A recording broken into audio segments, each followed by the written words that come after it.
देखिए, बिहार विधानसभा और विधान परिषद दोनों ही जगह पर आज महिलाओं के मुद्दे पर सदन के भीतर तकरार देखने को मिली।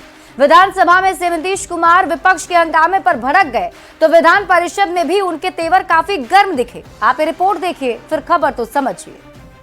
कुछ नहीं जानती हो आप लोग को, जो कभी महिला के लिए किया नहीं उन्हीं लोगों के पार्टी में है। महिला दिवस से एक दिन पहले बिहार विधानमंडल का दोनों सदन का माहौल काफी गर्म रहा, वो भी महिलाओं के मुद्दे पर। शुरुआत विधानसभा से हुई। नालंदा में महिला का शव मिलने को मुद्दा बनाते हुए विपक्ष ने हंगामा किया तो सीएम नीतीश कुमार भड़क गए। सीएम ने कहा कि तुरंत एक्शन का निर्देश दिया गया है, गड़बड़ी करने वालों को बख्शा नहीं जाएगा। कहीं का भी कुछ होता है तुरंत हम अपने यहाँ सारे अधिकारियों को कहते हैं कि देखो वहाँ पर क्या है, अब वहाँ के डीएम से बहस। फालतू बात है, बिना मतलब का क्या मालूम है। सुनिए, पहले एक चीज को हम कह देते हैं कि तुम लोग देख लो वहाँ पर क्या हुआ, कोई इधर से उधर गड़बड़ किया है तो उस पर एक्शन होना चाहिए। विधान परिषद का माहौल तब और ज्यादा गर्मा गया जब आरजेडी की महिला पार्षद उर्मिला ठाकुर ने हाई स्कूल का मुद्दा उठाते हुए सरकार को घेरने की कोशिश की। इस पर सीएम नीतीश कुमार भड़क गए। सीएम ने कहा कि आज वैसे लोग महिला का मुद्दा उठा रहे हैं जिनकी पार्टी के नेताओं ने सत्ता में रहते हुए महिलाओं के लिए कुछ किया ही नहीं। आप उस पटिया में हैं, इसके हस्बैंड टूट गए तो अपना वाइफ को बना दिया। अरे ये सब कोई मतलब है जी? जो हुआ है आई लोग भी बनी हुई तो कोई महिला के लिए की है? ये सारा का सारा काम महिलाओं के लिए कितना हुआ मालूम है? सीएम की कड़ी प्रतिक्रिया पर सदन के बाहर आरजेडी एमएलसी उर्मिला ठाकुर ने कहा कि सरकार मूक विपक्ष चाहती है। इस राज्य की पहली मुख्यमंत्री आदरणीय राजमाता राबड़ी मैडम को बनने का मौका मिला, ये मौका तो राष्ट्रीय जनता दल ने ही दिया है। वहीं नेता प्रतिपक्ष तेजस्वी यादव ने भी नीतीश सरकार पर रसोइयों, आंगनबाड़ी सेविकाओं और आशा बहनों का जिक्र करते हुए महिलाओं के शोषण का आरोप लगाया है। तेजस्वी यादव ने कहा कि सरकार बनी तो न्याय दिलाएंगे। ये सरकार में महिलाओं को, रसोइयों को, स्वयं सहायता समूहों को, जीविका को, आंगनबाड़ी को, ममता को, आशा को जो है पूरी तरीके से ये सरकार जो है शोषण करने का काम कर रही है। महिलाओं के लिए मुख्यमंत्री नीतीश कुमार ने बहुत काम किए हैं। चुनाव में से नीतीश को महिलाओं का जबरदस्त सपोर्ट मिलता रहा है। इस बार पक्ष और विपक्ष दोनों की नजर महिलाओं के साइलेंट वोट पर है। ऐसे में वार और प्रहार अभी से तेज हो चुका है। न्यूज़ 18 के लिए पटना से शैलेंद्र कुमार, रवि एस नारायण और संजय कुमार के साथ ब्यूरो रिपोर्ट। और अब आप खबर तो समझिए। नीतीश कुमार ने सदन में कहा कि जिन लोगों ने महिलाओं के लिए कुछ नहीं किया वो महिलाओं की बात करते हैं। मैंने महिलाओं के लिए किया है, ऐसे में ये जानना जरूरी है कि नीतीश कुमार ने महिलाओं के लिए क्या क्या किया है। तो आइए आपको बताते हैं। देखिए, नीतीश कुमार ने 2006 में पंचायती राज और 2007 में नगर निकाय में महिलाओं को 50% का आरक्षण दिया है।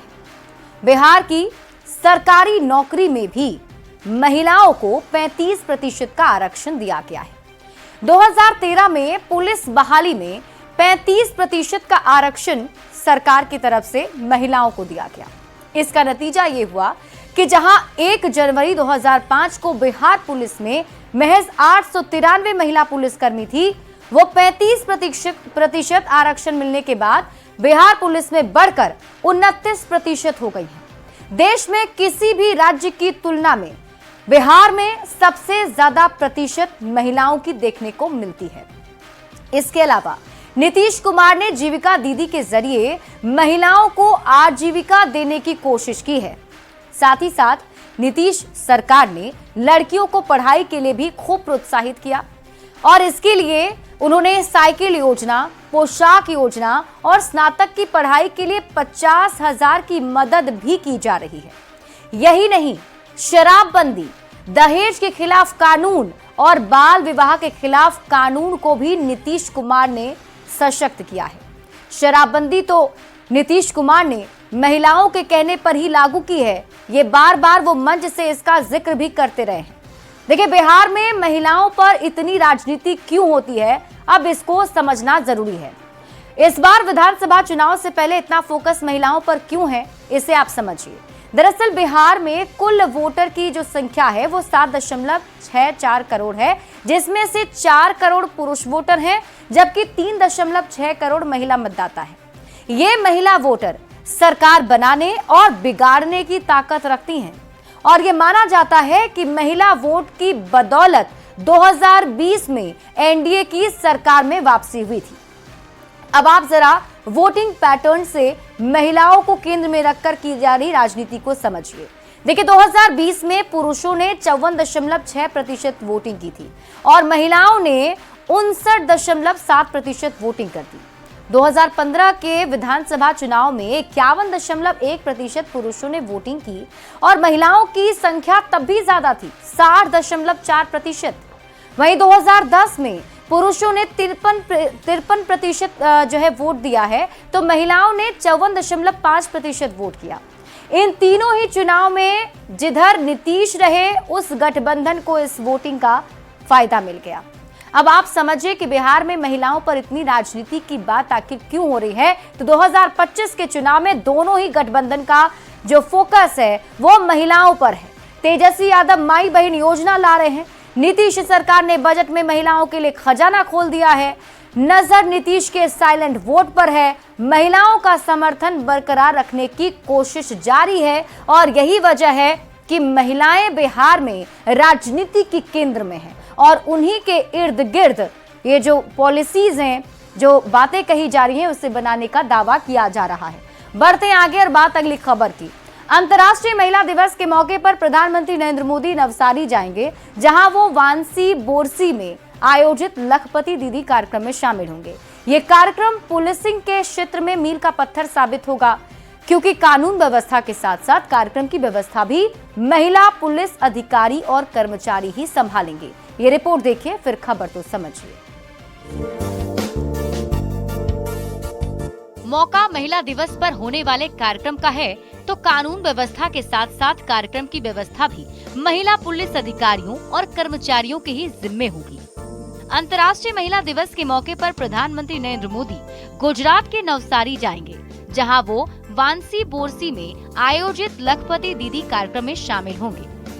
उम्मीद की जा रही है कि इस ऐतिहासिक कार्यक्रम में करीब 1.1 लाख महिलाएं शरीक होंगी। ये कार्यक्रम पुलिस के क्षेत्र में मील का पत्थर साबित होगा, क्योंकि सुरक्षा से लेकर कार्यक्रम की पूरी व्यवस्था महिलाओं के हाथ में होगी।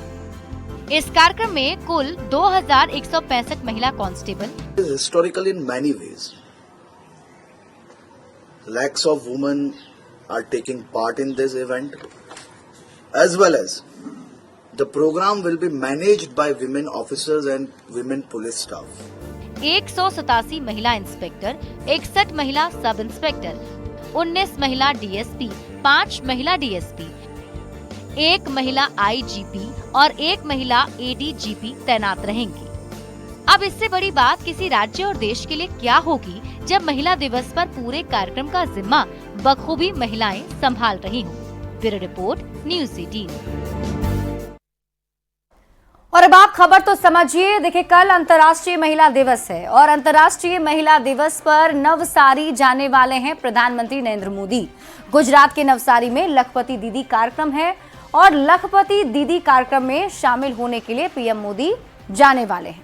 ऐतिहासिक कार्यक्रम में शामिल होंगी और लाखों महिलाओं के शामिल होने की बात कही जा रही है। देखिए, कार्यक्रम में करीब 1.1 लाख महिलाओं के शामिल होने की उम्मीद जताई जा रही है और कार्यक्रम के प्रबंधन की जिम्मेदारी भी महिलाओं के कंधों पर है।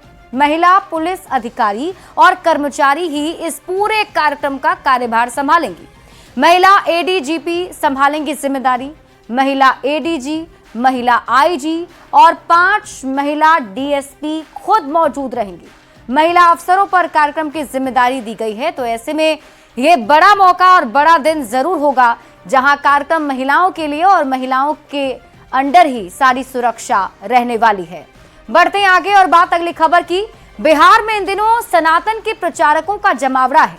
गोपालगंज में बाबा बागेश्वर, मुजफ्फरपुर में आरएसएस के सर संघचालक मोहन भागवत और कई जिलों में श्री श्री रविशंकर का दौरा है। अब इन दौरों पर सियासत खूब हो रही है। खासकर पंडित धीरेन्द्र शास्त्री के हिंदू राष्ट्र वाले बयान पर विपक्ष पंडित धीरेन्द्र शास्त्री के बहाने बीजेपी पर निशाना साध रहा है, तो बीजेपी भी जवाब देने में कहां पीछे रहने वाली थी। लिहाजा फागुन के महीने में होली से ठीक पहले फिजाओं में सियासी रंग खूब घुल रहा है। ये रिपोर्ट देखिए। एक बात हृदय से बोल रहे, हिंदू राष्ट्र की आवाज कहीं से अगर उठेगी तो सबसे ज्यादा बिहार से ही पहले उठेगी। ये है सनातन की त्रिमूर्ति, पंडित धीरेन्द्र कृष्ण शास्त्री कथावाचक, श्री श्री रविशंकर आध्यात्मिक गुरु, मोहन भागवत आरएसएस सरसंघ चालक। ये तीनों बिहार दौरे पर हैं और चुनावी साल वाले बिहार में इनके दौरे की चर्चा तेज है और सबसे ज्यादा चर्चाओं में है कथावाचक पंडित धीरेन्द्र कृष्ण शास्त्री, जिन्होंने हिंदू राष्ट्र की हुंकार क्या भरी। बिहार की फिजाओं में सियासी उबाल आ गया। आरजेडी विधायक मुकेश रोशन ने पंडित धीरेन्द्र शास्त्री पर बिहार का माहौल खराब करने का आरोप लगा दिया, तो बीजेपी विधायक हरिभूषण ठाकुर बचौल समर्थन में उतर आए। बिहार जो है एकता भाईचारा का संदेश देने का काम करता है। सामाजिक उन्माद फैलाने के लिए लोग आते हैं और ये लोग दंगाई पार्टी के सदस्य हैं, प्रचारक हैं ये लोग। और जब जब बिहार आते हैं तो ये लोग जातीय उन्माद फैलाने का काम करते हैं, एकता भाईचारा को भंग करने का काम करते हैं। लोकसभा चुनाव से पहले भी आए थे, फिर विधानसभा चुनाव आ गया तो इनको बिहार का याद आ गया। ये लोग का फ्लाइट सीधे बिहार की तरफ अब रुक करेगा, देखते जाइए। भारत का दो टुकड़ा हुआ, अब जो शेष टुकड़ा है वह हिंदुओं का है और हिंदू राष्ट्र की आवाज बिहार से बाबा उठाए हैं, हम लोग उसका समर्थन करते हैं। ध्रुवीकरण की कोशिश से राष्ट्रीय जनता दल कर रही है कि बीजेपी ध्रुवीकरण की कोशिश। राष्ट्रीय जनता दल क्या करेंगे? वो जो तुष्टीकरण की नीति करते हैं वो जग जाहिर है। मुस्लिमों को वोट प्राप्त करने के लिए किसी कुकर्म तक राजद जा सकती है। देश में राज कर रहे हैं यानी मोदी बाबा, तो बाबाओं का झुंड उनके पास है। बिहार में चुनाव है इसी साल 2025 में और इसलिए वो बाबाओं को भेज रहे हैं यहाँ कुछ करने के लिए, लेकिन यहाँ की जनता तो पहले तय कर चुका, देर कर दिया, लोग देर कर चुका। सनातन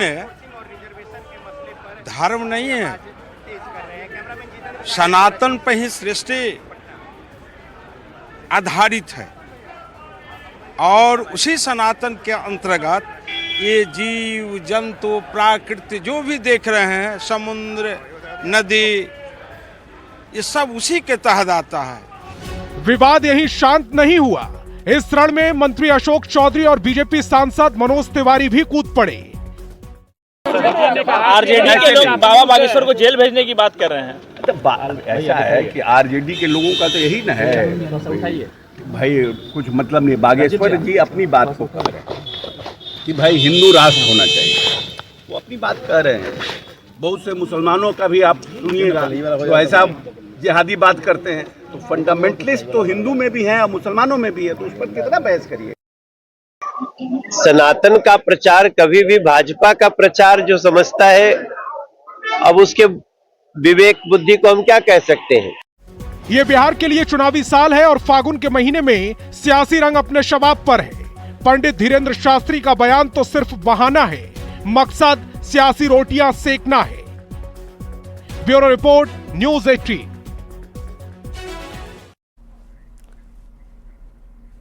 और अब आप धीरेन्द्र शास्त्री के बयान पर सियासी घमासान को समझिए। देखिए, धीरेन्द्र शास्त्री बाबा बागेश्वर के नाम से जाने जाते हैं और बाबा बागेश्वर के कार्यक्रम में देखा जाता है कि काफी भीड़ जुटती है। बात अगर बिहार की करें तो बिहार में भी लाखों लोग उन्हें सुनने के लिए पहुंचते हैं और देश भर की तरह बिहार में भी बाबा बागेश्वर के बहुत सारे प्रशंसक हैं। बाबा बागेश्वर सनातन पर खुलकर बोलते हैं, हिंदू राष्ट्र की बात करते हैं। पिछले बिहार दौरे के दौरान भी बाबा बागेश्वर ने हिंदू राष्ट्र की बात कही थी। आपको याद होगा, पटना में वो कार्यक्रम था और पटना में भी वो पहुंचे थे, तब भी उन्होंने हिंदू राष्ट्र की बात कही थी और तब भी बिहार की सियासत में गर्माहट आ गई थी। विपक्षी नेता ध्रुवीकरण का आरोप लगाते रहे हैं। विपक्ष के नेताओं का आरोप है कि बीजेपी बाबा बागेश्वर जैसे साधु संतों के जरिए ध्रुवीकरण कराना चाहती है, जबकि बीजेपी के नेताओं का यह कहना है कि बाबा बागेश्वर एक हिंदू संत है, हमारा उनसे क्या लेना देना। हिंदू संत के नाते उनका हिंदू राष्ट्र की बात करना क्या गलत है। फिलहाल बाबा बागेश्वर बिहार के दौरे पर हैं और बिहार का सियासी पारा उनके आने से हाई हो गया है। बढ़ते ही आगे और बात अगली खबर की। भारतीय वायुसेना का जगुआर लड़ाकू विमान शुक्रवार को हरियाणा के पंचकुला में क्रैश हो गया। एयरक्राफ्ट ने प्रशिक्षण उड़ान के लिए अंबाला एयरबेस से उड़ान भरी थी। पायलट विमान से सुरक्षित बाहर निकल गए। हादसे में कोई हताहत नहीं है। इंडियन एयरफोर्स का जगुआर लड़ाकू विमान शुक्रवार को अंबाला एयरबेस से उड़ान भरने के बाद पंचकुला में दुर्घटनाग्रस्त हो गया। हादसा पंचकुला के मोरनी में बालदवाला गांव के पास हुआ। वैसे इस हादसे में कोई जान माल की हानि नहीं हुई। वायुसेना की ओर से बताया गया कि ये हादसा नियमित प्रशिक्षण उड़ान के दौरान हुआ। विमान में तकनीकी खराबी आई थी। पायलट समझदारी दिखाते हुए विमान को रिहायशी इलाके से दूर ले गया, फिर खुद सुरक्षित रूप से बाहर निकल गया। मौके पर पहुंचकर वायुसेना के विशेषज्ञों ने जांच की। वहीं अधिकारियों ने दुर्घटना की जांच के लिए कोर्ट ऑफ इंक्वायरी के आदेश दिए हैं। Bureau report, news 18। और अब आप खबर तो समझिए और सबसे पहले जगुआर को जानिए।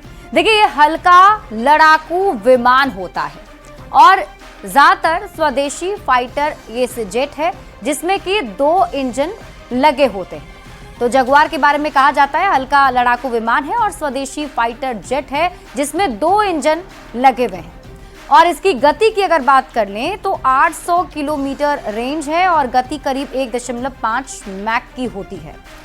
इसके इस्तेमाल के बारे में अगर बात कर ली जाए तो जमीन और हवा दोनों ही जगह इस्तेमाल किया जा सकता है। इस्तेमाल अगर बॉर्डर पर हवाई हमले में, जहाजों पर अटैक करने के लिए, सीमावर्ती इलाकों में तुरंत एक्शन के लिए और साथ ही साथ ट्रेनिंग के लिए इसका इस्तेमाल जो है वो किया जाता रहा है।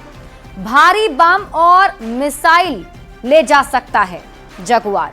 आधुनिक एवियोनिक्स भी है और साथ ही साथ बताया जाता है कि इसमें कई टेक्निकलिटी भी होती है जिसकी वजह से इसकी रफ्तार भी काफ़ी ज़्यादा है और इसका इस्तेमाल भी काफ़ी होता है। कीमत की बात करें तो करीब 20 से 25 मिलियन डॉलर इसकी कीमत है, यानी करीब 150 से 190 करोड़ रुपए इसकी कीमत बताई जाती है। अगर हम बात कर लें तो भारत के पास 120 से 130 विमान हैं। इंडियन एयरफोर्स और नेवी इसका इस्तेमाल करती है और क्षमता के हिसाब से इसका नाम दिया गया है स्ट्राइक, माउंट और हंटर, जो इसके नाम बताए जाते हैं। हालांकि आज ये क्रैश कर गया और अच्छी बात ये रही कि इसमें जो पायलट थे वो सुरक्षित पहले ही लैंड कर गए थे। और फिलहाल इस बुलेटिन में अभी के लिए बस इतना ही। आप देखते रहिए न्यूज़ 18 बिहार झारखंड।